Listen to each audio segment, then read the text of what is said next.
Remember when we thought Chinese EV makers were taking over the world? Fast forward to now, and it's like a scene from an apocalypse film. Massive EV graveyards left behind. Yes, these once promising companies are hitting rock bottom. Imagine cruising through the streets of China and stumbling upon these eerie sights. EV graveyards are sprouting up like mushrooms after a rainy day. What makes them even more intriguing is the fact that each vehicle bears a license plate, indicating that, at some point, they were purchased and registered. But how did they end up here? You see, the origins of this phenomenon trace back to the turn of the century, when the Chinese government made a bold decision to invest billions into these new energy vehicles.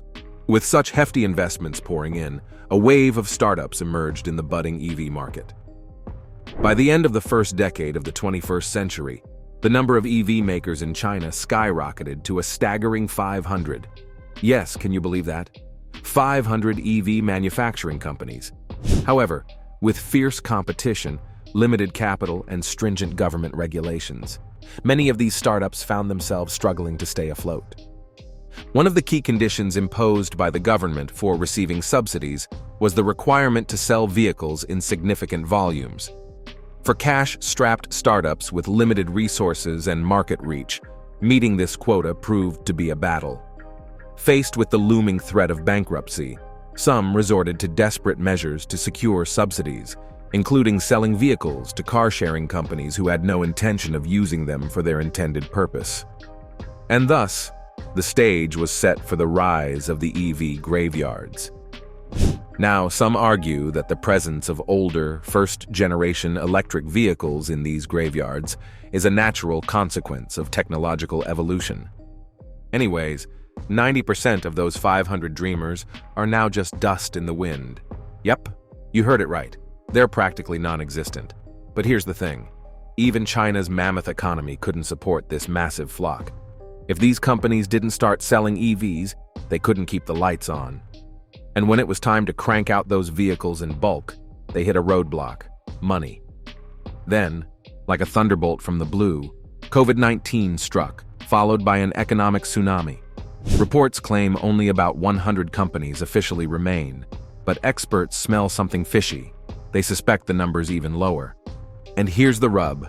Surviving in this dog-eat-dog world requires one thing above all: cash.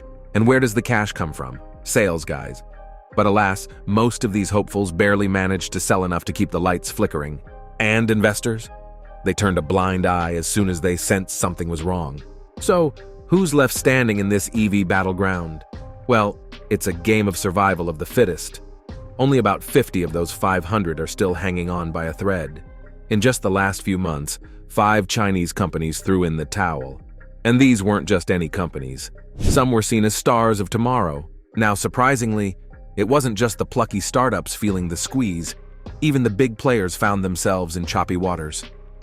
Amidst the chaos, only BYD managed to turn a profit, standing alongside Tesla as a beacon of success in an ocean of uncertainty.